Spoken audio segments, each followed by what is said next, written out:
there, welcome to the Leeds That podcast. My name is Dara Cunningham and I'm joined today by our very special guest from Leeds Live. It's Isaac Johnson. Hello everyone, how are the heads? I think there's probably a few sore heads in, around and amongst Leeds fans at the moment. So how are you doing, Isaac? How's it all been for you? You must be tired. Yeah, a little bit. Yeah, having to, as with many fans, going down to Plymouth and then coming back up and then the parade. So I've actually got a day off today, which has been nice to recover. But yeah, I'm sure we'll go into it. But absolutely amazing, unforgettable weekend, historic weekend, actually, in many senses.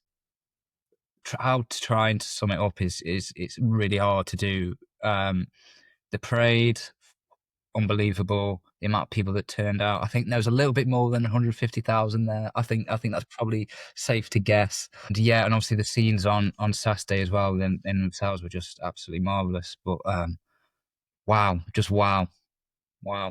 And for you, I suppose, a bit of a double celebration because as a Liverpool fan with a very objective view on Leeds, you obviously won the league as well.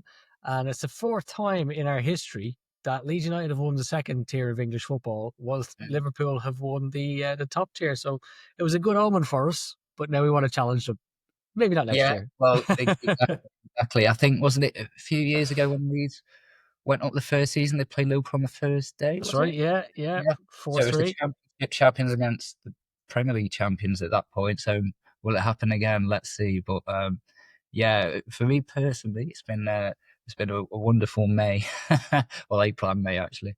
But yeah, that'll be one to look forward to next season for sure. Yeah, absolutely. There's going to be many matches to look forward to next season as Leeds renew old rivalries with the bigger clubs back where we belong. But obviously, look, the fans' forums have been done to death. We know what it was like for the fans to be there. You obviously have far better access than we have. So if I could take you back, let's start with the presser pre-Plymouth. Okay. Was there a different vibe around that? I mean, it was crunch time. Bristol game had gone really well. We were putting on a show. I feel we celebrated that Bristol match as if we'd won the league. And we were proven right in that. So what was the vibe at the presser going into the game at Plymouth? Because we didn't particularly play. We didn't start pretty well. We didn't play well at all against Plymouth, but we certainly didn't start very well against Plymouth. So what was that vibe like? Yeah, it was. I think ever since Leeds secured promotion, there was a bit more of a relaxed atmosphere, to be honest, with all the pressers. However, obviously there was all the speculation around Daniel's future. And so there was that backdrop about as well. So it was a bit of a weird mix, really. It was a weird mix of, well done, everyone's done it, but also what's going to happen next with yourself. And there was a question asked by myself about, to Daniel about, there might be a few doubters out there who are unsure about you being in the position next season. What would you say to those doubters? And he just replied saying, nothing. I don't have to prove anything. And then he listed his CV, which is absolutely, he got every right to do. I think that actually responded to it really, really well. And so, yeah, it was a bit of a, obviously there'd been a few celebrations during the week, obviously. And there was a bit of a mindfulness that, of getting back on the train to make sure that the 3 points were claimed at Plymouth. And I think, Leeds and early kickoffs haven't exactly married well this season or over the last few seasons. And from the off, what I would say on Saturday is that the Plymouth fans were unexpectedly really vibrant. Yeah, right. So the Plymouth fans were more vibrant than I expected, because obviously Plymouth were down. Essentially, they weren't mathematically, but the goal difference was just so largely inferior that there's just no way they were going to survive. But they put up a real fight, and I think obviously Leeds had celebrated during the week, and they're on a high. And I don't know whether they thought, we can not brush past this Plymouth side, because they knew that any away game in the Championship level is going to be tricky. But perhaps they thought it was going to be a little bit easier because of the circumstances, and I actually thought Plymouth played really well. To be honest, maybe they had the shackles off. They got nothing to, well, they didn't have anything to lose because they were relegated essentially. And I thought their game plan was pretty spot on to play a team top of the table, sit behind the ball, and transition really quickly with the powerful forwards. And they did it really well. And obviously, the own goal was a bit unfortunate for Byram, but you can't say that they didn't deserve the lead to start off with. But as always, Leeds find a way. And yeah, what happened towards the end will live long in the memory. Yeah, it was pretty magical, all right. But you were in the ground from early on. Obviously, Leeds fans had been there the night before. Did you go the night before, or did you arrive in that morning? Yeah, so I went down the night before on the train, and obviously there's a few Leeds fans dotted about there, but I think most had caught the early train to what I did because I got it in the middle of the day. I think most fans got it early in the morning, but there were a few fans about absolutely rammed because it was bank holiday as well. It was actually there was way more coming on the way back on my train anyway. So yeah, I stopped from the Friday night to the Sunday morning basically. Very good, very good. And then when you were in the ground, I mean, you were tweeting a lot. I saw you tweeting pre-match. There was a lot of anticipation there, and then we saw obviously, it was a Firpo, James, and someone else. I can't remember who it was. How can Debayo? Stroke and the boy, that's what it was in the crowd, and then it was you who sent out a picture of that because you had a good view of that from your press spot. Um, but what was the atmosphere like then within the ground and amongst the players? I suppose, but Yeah. more so amongst the players before the match. Yeah, so I actually, so in order to get to the press box at Plymouth, you have to sort of walk around the perimeter, and so you have to go in front of the away fans, and then you have to go past the tunnel. And by the time that I went up there, the players were milling about by the tunnel, and those who were not involved were milling around there, and the people were taking photos, and I think one or two autographs were signed as well. So that was nice to see. In terms of the atmosphere itself, obviously there was a buzz. There was a buzz even before the match as well. I mean, the Leeds fans that I did come across, they were chanting champions already, as if they were early in the week. So they were very, very confident. And so pre-match, it was like a party atmosphere. And then probably up until the Plymouth goal, it was a party atmosphere because obviously Burnley and Millwall were drawing at the time. But during the match, I'd say for probably about 80%, no, that's a bit too harsh. Probably about 70% of it, these fans were not as party like because of the situation, obviously. And there was a lot of fingernails being bitten. It was almost like the Stoke game was almost too easy. We've got to add a bit of jeopardy somewhere. We've got to do it the Leeds way. And yeah, so there were a few nervous fingernails being bitten in the way. The scenes after were just magical, really. They were. I'm sure we'll get onto it, but the atmosphere overall was just really, really amazing. I mean, the goal itself, Yes. brilliant ball from Nanto. Even the smile on your face there as you remember it back. I mean, the ball from Nanto, defender misses it by half an inch. I've said it's that kind of that 1 in a million moment where Solomon, because the defender's on his arse, Solomon knows he's got a bit of space and he thinks it's now or never. Yeah, I gotta drive in here, and he drives in, beats his man, and buries it into the bottom corner. And I imagine the Yeah. place erupted. Question for you: like, you're obviously very into this. You clash yourself as a Liverpool fan. I still think there's a bit of Leeds in there. And I'm guessing the rest of the press guys are probably the same because they are emotionally, whatever way you want to be professional about it. Was everybody in the press section up in arms, or what was that like? Uh, you know what? No. And there's a reason for that. That's not because we don't want Leeds. Of course, we want Leeds to do well. End of the day, we're now Premier League reporters, right? So we're absolutely delighted that it's happened. But the reason why we weren't is because we have to type our stuff up to go out on the whistle. And some of us have to type match reports or player ratings, and you have to do your intro and stuff. And so when the goal goes in, you see it and it's absolutely amazing.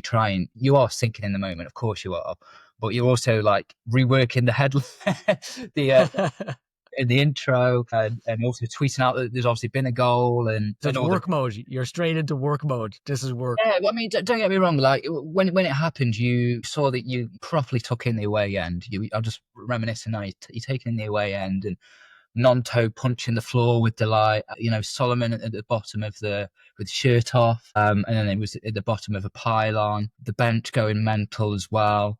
Just yeah, so we saw all of that. There was actually probably more of a reaction in the press box to when when Strauch headed in against Sunderland. Sunderland, yeah. Yeah, because well, from my point of view and from what I saw, it was much. Oh my word, it's happened. Let's type about it type of thing. So it was more like shock, really. I think that's what it was because yeah, that run from Solomon, who by the way was the best player for Leeds on the day by a mile. He came up trumps when much needed, and it was a really quick run as well. It was like straight in there. So what happened is, obviously you hear the crowd going, go on, go on. And usually when that happens, you have 1 or 2 seconds to look up, and you can see what's happening. If you are like typing whatever. But on this occasion, because Solomon was like sort of darting in and he hit the shot quite quick, you heard the go on. And then you just saw the ball go into the net. And then you saw Solomon wheeling away. Then you're like, oh my word, this is like just mental. So yeah. So there was definitely a reaction afterwards. Put it that way. It was amazing afterwards.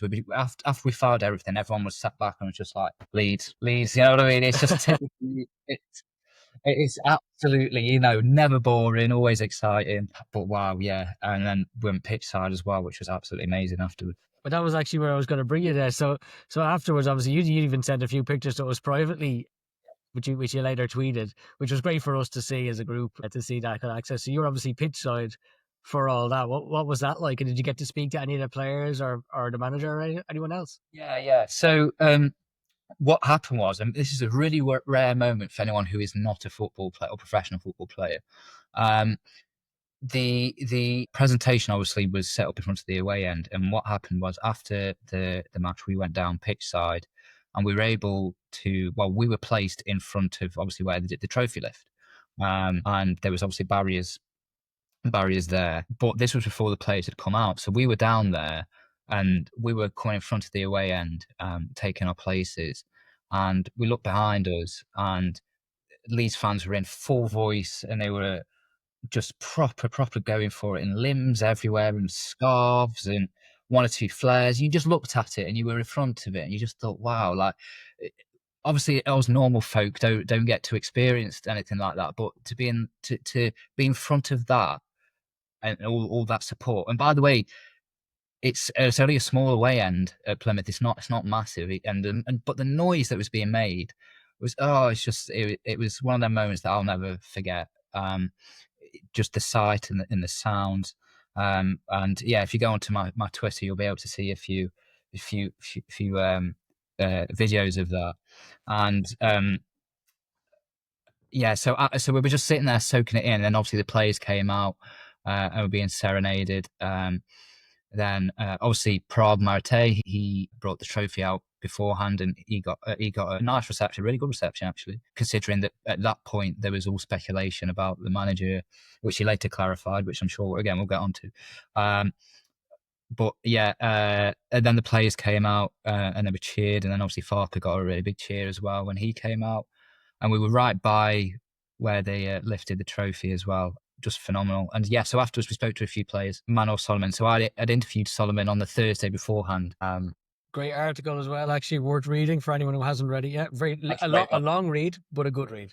Yeah, it is. It is a long read, but I decided to do it a long read because Solomon is just a really nice talker, and he's a nice guy as well. But he also gave us a lot of sort of insight into how he was feeling, and also what the future holds potentially as well for him. And obviously he could only say so much, and he didn't know where his future lies, and I don't think unless he's had discussions today, which he said he was going to have discussions in the last few days. At that point, I don't think he honestly didn't know what was going to happen either. So, but we're on that one, Isaac. I might just ask you, what's your impression of him in terms of does he want to stay, or is he keen for?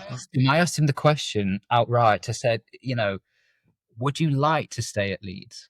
And obviously, when you ask that question and a player in that position, they're only going to answer a certain way. They're not going to answer it fully, which I fully expected, and that's fine. But what he did say is he really likes the city. He likes the club. He loves the club. It'll always be in his heart, no matter what happens. I asked him about if Farker was still in as manager, would that make a difference to his decision? He said yes, because that's the reason why I came to Leeds. And yeah, his overall sort of demeanour as well is he's just a just really nice guy, really. And club staff as well have been really impressed by him and his application as well. And he's a very popular guy, obviously in the terraces, but also around the club as well. That's good there. So I think it's wait and see. If you want my prediction and an opinion on that, I think it might not be something that gets sorted very quickly in the sense of, well, there's also Tottenham to think about. Will they have a change of manager? Does he want to fight for his place at Tottenham? Do Leeds? I can't imagine Leeds wouldn't want him, but obviously they've got to decide that, which they'll decide this week because Farker's having talks with the board about contracts, and I presume that loan players will be included with that as well. Well, it's gonna be quite a different style of football next season because we've been playing front foot football as the big gun this season, whereas next season we are going to be a bit more defensive. We're going to have to be because we're going to be under a lot more scrutiny from other teams. Like Dan James is perfect for that because we know he can get back and defend. Solomon, he does a shift. Don't get me wrong, but is he perfectly suited for backs to the wall football? I'm not too sure. But yeah, I suppose that'll be a question for Farka to answer in No, the it's a summer. good point. It's a good point. I think, yeah, it is a good point. Because Leeds are not going to play as expansively as obviously they have this season, and also they're going to come up against much tougher defenses as well. What I would say about Solomon is his ball retention is excellent. That's really really good, and he hardly ever loses the ball really when he's got it at feet, and he can always find a space even when there's a few markers on him. Even when he's having an off game, he still does something. And frankly as well, if Solomon isn't signed, then they've got a space to fill on the left because even though we all love Lardy Ramazani and his character and everything like that, can he start a Premier League game? Not regularly, I don't think. I think you need someone else on the left, for if Leeds are, you know, going to have pace in the attack. Well, Ramazani it has got pace, but in terms of sort of the quality with the pace as well. And Ramazani has hardly played this season, really, if you think about it, or hardly started a game. So yeah, decisions, decisions, decisions. It's going to be a very, very interesting summer, not least with what happens with Solomon. Look, in fairness, I think we'd all love to see Solomon back at Leeds. I mean, what he gave us on Saturday was incredible. And to be fair, his statistics over the whole season, he's up there with Pablo Hernandez. I think he's the only player since Pablo Hernandez to have contributed over 20 goals and assists in a season, which is phenomenal. And if you're being spoken in the same breath as Pablo Hernandez, you're doing something right. Yeah, absolutely. I mean, at the end of the day, he's written himself into Leeds folklore. You know what I mean? With that goal. Yeah, that's our Aguero moment. That's our Aguero Yeah. moment. It's Solomon. Yeah, exactly, exactly. So he'll always have a place in the hearts of supporters, I think, and I think he's always said that the club will have a place in his heart as well. But let's see what happens. Personally, I really hope he does stay at Leeds, but other offers could come from afar. So let's Yeah, see. indeed. And one of the people responsible for that will be the money man. So Parag Marathe. And you got to speak to him. You were on the call, the famous call where he gave Farka his backing. So you tell us about that. I won't actually even lead you. I'll just leave that open. Just tell us about it. Yeah, so it was really, really interesting because obviously, so we didn't really expect the timing of. Well, we anticipated some sort of voice from Prague, but as reporters, we were only notified like 12. No, that's a bit extreme. About 15 hours before he was going to speak, and so I was on the train for the Leeds fans when we were speaking to him. And obviously they at the time didn't know, but Hang on a minute. You were on a train full of Leeds fans whilst speaking to well, let me clarify. him. Because I had the train booked and because we needed to get back for the parade, there was literally no other option for me to do it. So I didn't actually ask any questions, but I tuned in to the call. And it was just so surreal hearing the fans, chat about what's happening with Farker around you while you're listening to the chairman in your ears That's amazing. say no, he's staying. Obviously, we couldn't say anything at all until 4 o'clock, which is when the embargo was, and obviously it came out. But yeah, I think he hit most of the right notes, to be honest, especially the one to do with Farker and staying. That was, much needed clarity that needed to happen. He won't go into loads of transfer plans, which I didn't expect him to be honest, or anything to do with budget like that. But he did say we're going to maximise every single limit that we can without breaking the rules, to try and make this squad Premier League ready. And he's very aware of the challenge ahead, and he's very conscious of the gap between the Championship and the Premier League. But the good news is that everything that's been made by the club, extra revenue, will be pumped straight back into the club. So there'll be no dividends taken out or anything like that, which is not only necessary, but it's vital, to be honest, this summer, because Leeds, obviously, they only have a smaller loss cap compared to Premier League rivals. So Leeds have only got 61. They're going to lose 61 million over 3 seasons, due to their 2 seasons in the Championship, and obviously other clubs, if you've been in the top flight for 3 years, can lose 105 million. So that's already the gap that Leeds are going to have to try and make up there. So yeah, all the money that and all the headspace that they can get is much needed, really. So yeah, I thought he said what he needed to say. I think he offered very much needed clarity, and yeah, I thought that it was a good time to do it ahead of the parade as well. Because can you imagine if there were still questions hanging over Farker during the parade? People would have been speculating about his mood and stuff like that. People speculated about his mood even after full time on Saturday, thinking, when he just sat there, people were Yeah. thinking, has he been told? I mean, I always thought that was a bit, jumping the gun a bit too much, because I don't think he would have been told he was being let go. If he was ever going to be told he was going to be let go, he would have been before the final match. And he just basically said the reason for that is because he ran out of energy. He was just so tired from the whole season. But yeah, good conversation. He said what he needed to, and yeah, he'll only speak, he says, when he's got something to say, and he won't be swayed by speculation. So I think that's what we can expect going forward, really. Yeah, that's good. I suppose you can't expect him to come out and say, yeah, we're going to spend 200 million. And then every club who we go to look up to buy a player says, all right, yeah, we'll put a 10% Leeds premium on that because we know you've got 200 million. Now, he's got to keep those cards relatively close to his chest. And as you say, he cleared up the stuff on Farker. For me, I wish he'd have done it a bit sooner. I think it was very unfair that Farker was sitting in press conferences and you had to ask the question. But Yeah, I think it was unfair for a guy who should have been celebrating his yeah. promotion to have to actually even come out and answer those questions. Well, So he did say at the end of the call, he said, he really did stress it and underline it, that he said, I did feel sorry for the coaching staff. He said to have to go through that. But at the same time, he said he wasn't going to react to just rumor and reports just because someone has put something out.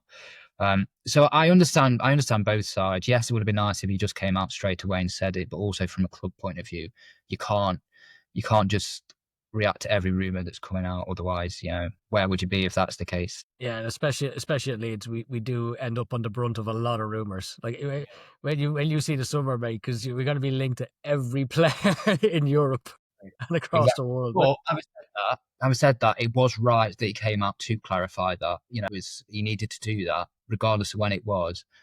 Sooner the better, obviously. But yeah, it was good call. Good call. And that obviously led us to the parade, which was absolutely incredible. A joyous occasion seen on the streets of Leeds.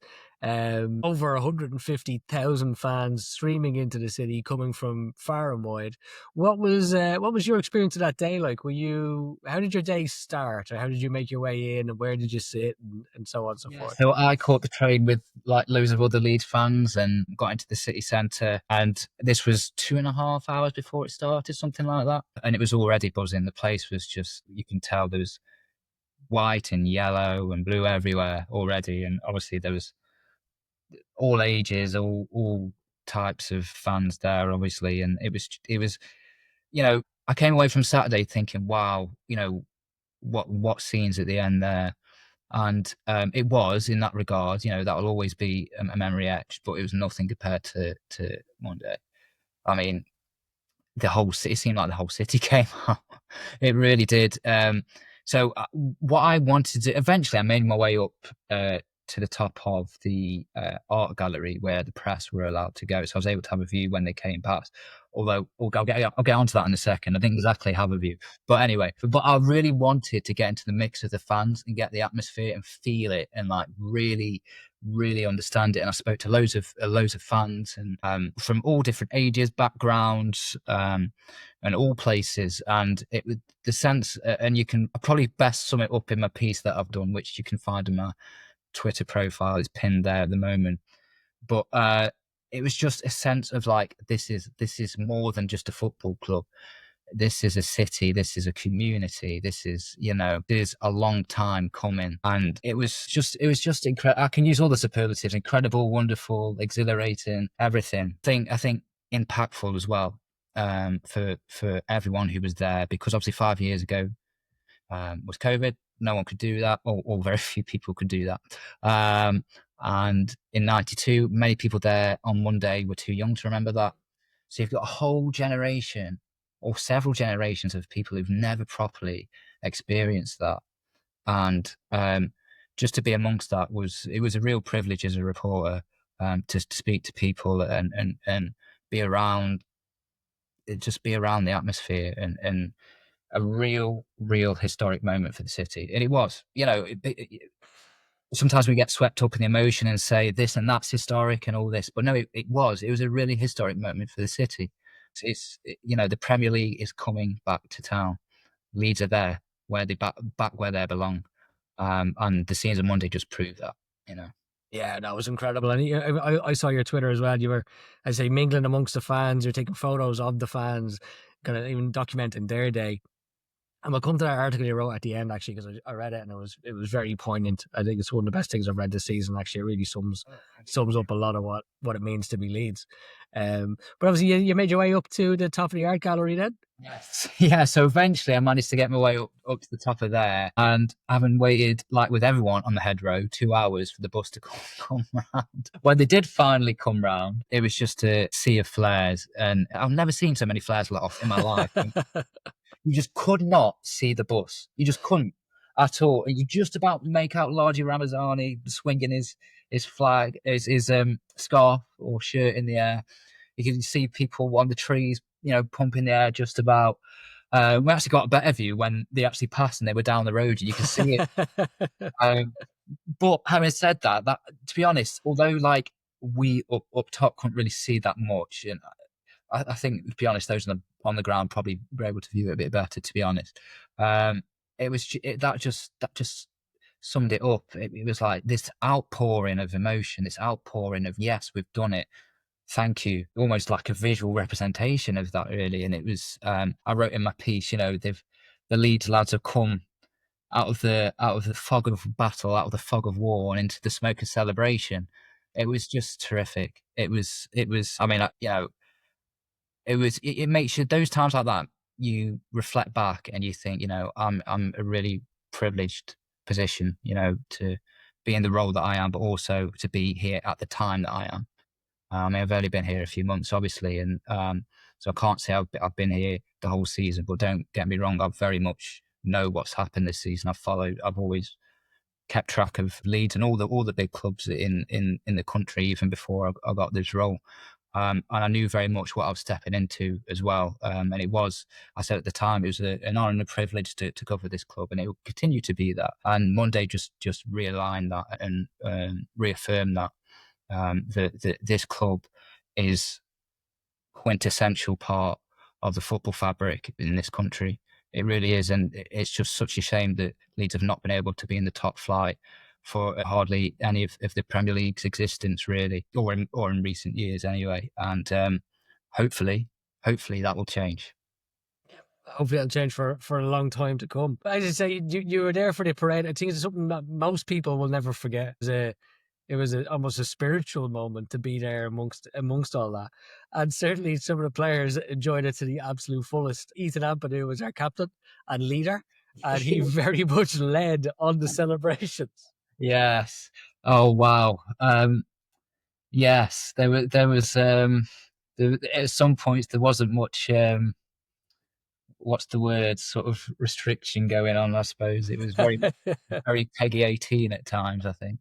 Um, yeah, but the thing is, and it's like Farker said, obviously you got to be careful of certain stuff, of course you have, but you've worked hard all season. You've got to celebrate it. You've got to party hard. You've got to go for it. And he's been leading this team all season, and he also led the celebrations as well. And you know what, mate, go for it. You've earned it. Um, this is what it's all about. These are the days you you know become a football fan, a football player, a reporter. These are the days that it's for. So yeah, he said he said a few things that perhaps wouldn't normally make it onto a broadcast, but it was no, that just all the players really were absolutely. I mean, Solomon was just absolutely amazed at the people who turned out. And I think most of the players were obviously expected a load of fans, but not that many, and they were all taken aback by that. And obviously, the party didn't stop there after the parade. Some of the lads went into town and mixed with the players, which again is memories for them. Um, yeah, and I tell you what, it does make you think that what a shame 5 years ago that couldn't happen. The first time, and all the heroes there. But Strout did wear his winner's medal from He did. 2020, which was a really nice nod to them. But yeah, chaotic seas, but that's just Leeds, isn't it? Yeah, we love it. Yeah, absolutely. And I think Ampadu was all of us on the day, which I mentioned on the pod before. Like in professional sport, they are encouraged to really celebrate their victories. It is part of it because you work so hard and you sacrifice so much to achieve what you need to achieve in sport, and so often you don't achieve. Like I think there's a famous ad about someone asking American basketball failure, and he says, I've won the league 6 times. So does that mean the other 8 times I played in my career I failed? He's like, the other 8 seasons were failures. He's no, it's not. So you have to, more often than not, you don't get what you deserve or what you were set out to achieve. So to do it, you got to celebrate it and celebrate it hard. And Yeah, that's what yeah, happened. exactly. And it was definitely a sort of a double celebration as well. Obviously, the main celebration, of course, was for this season, but it was almost like we lost out. We were denied this in 2020. We're going to make sure we party this time. And obviously, a few of the squad were obviously there in 2020 as well. Bamford being one, and he got his guitar. He got his Yeah, guitar into one of the pubs towards the end. Amazadi as well. I think everyone's seen the footage of him. He was on it. He was brilliant. It was just great to see it. And one of the things that I noticed was absent as well, and which is a really good thing. There were no tears. It was just joy. It wasn't tears of emotion. I didn't really see much tears of emotion. It was just pure ecstasy. That it's happened finally. And not only that, 100 points, not only promotion, champions again, ole ole, and yeah, what a fitting end! What a fitting end to a season that will go down in Leeds history. Quite frankly. absolutely. And listen, before we finish up, I've two more things here. One is on Ampadu as well. So I believe one of the things Ampadu did was seem to have apparently announced that Firpo was on his way to Real Betis. But I believe you have a clarification for us.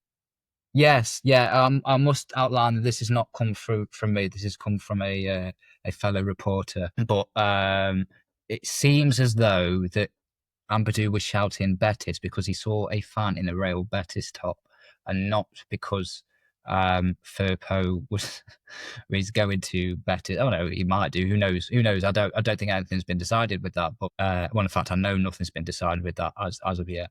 But yeah, it wasn't a. I don't think it was. I think it was just coincidence that Firpo was near the mic or on the mic, and Ampadu was there, and then they saw a Betis shirt, which sparked the Betis chance. Hmm. Although Firpo did say to him afterwards, "You shouldn't have been saying that." Yeah, You could hear that. yeah, yeah, yeah, yeah. So that's what it appears. That's what it appears to be. Like I say, that's not my information. That's Graham Smith from from the Yorkshire Evening Post, that is. So Oh, I love Graham Smith. Actually, I think he's another brilliant writer. yes, very much so. And he And seems like a don't get top me wrong, guy. all the press pack are absolutely delighted as well. Obviously we are objective and we are neutral, and we we have to be. That's just part of the job. That's part of the role. We have to ask the questions. We have to write the stuff that perhaps people not necessarily always agree with, but that's part of our role. But we are all absolutely delighted that Leeds have got there. Next year is going to be, just for the whole club, is going to be absolutely magnificent. And to be at the sort of like the front line of that is it's going to be amazing. It's going to be a privilege. So yeah, well done, Leeds. Yep, absolutely. So before we wrap up, you mentioned there it was pure joy. There was no tears. Did that disappoint you? Because you have set out in trying to make some tears for Leeds fans over the last 24 hours. You put out a brilliant video on your X account, which has the most beautiful classical music over it, which is a compilation of pieces from the last week. And then your wonderful article about the parade and what it means to be Leeds and the impact it's had on you. And I think both of those things really brought me to tears. So was that what you were trying to do? You trying to, like, there's an absence of tears here, so I'll bring it tears. Well, it's a nice byproduct. It's a nice byproduct. You know what? Your job as a journalist in those situations is to try to capture the mood. It's to trying to capture the feeling of the whole city, of the atmosphere, of the occasion, the poignancy. And it's one of them pieces just flowed. I was going to say flowed off the tongue, but flowed off the fingertips. It was such a joy to write, and the footage as well. That wasn't really planned. That was just I had an idea the other day, thinking, oh, I've taken quite a few videos here. Let me just put them together and try and sum up the last 2 weeks. So from the promotion day to the promotion party against Bristol to obviously Saturday, and then on Monday as well, try to package it all in as best I could with that. And it's a nice momentum for everyone, but also for me personally as well. And I thought, yeah, I'll share that. No, that wasn't the aim, but it was definitely to provoke a sense of sort of what's the word, poignancy, and sort of heartfeltness, if that's even a word. As a journalist, I should know that. But um, and just try and sum up what's been, like I say, a historic time and a joyful time that, you know, the club staff and what is it, 23, 26 players have made all our world just that little bit happier now. So yeah, Yeah, fantastic. absolutely. If it wasn't your intention, it was perhaps the outcome. While we're here, do you want to just reference that piece that you wrote? Obviously, the video we've retweeted on our Twitter, and it's on yours there as well. But the article itself. Yeah, so the article itself, it will be on my X profile. It's also on my Blue Sky profile as well. Or I think if you just type into Google Isaac Johnson United Parade, it should come up. But if not, it'll definitely be on my X account, which will be able to view it there. And I've had some nice comments off it, so that's been, as a journalist, that's really nice, to see. And I appreciate every feedback, even if it's criticism and that's, Of your selection of Melier. yeah. No, I appreciate it. I do, because it keeps me on my toes, and that's what it's about. So yeah, no, and a big thank you to everyone who's read my stuff over this time, and yeah, hopefully we can power on through to the Premier League as well, and over the summer with the transfers. Yeah, well, so look, we'll get you. We'll be sure to try and get you back on for the summer. We can talk about the transfers, the ins and outs, and everything in between. But for now, Isaac Johnson, thank you very much for appearing with us this season on the Leeds podcast. Congratulations to your team, Liverpool, on your title win, and perhaps your Leeds lucky charm. You've been with us one season, Well, and we won the league. I did want to say,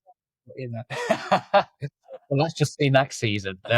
I see how much of a lucky charm I am next season. But Absolutely, that'll be the acid test. thank you.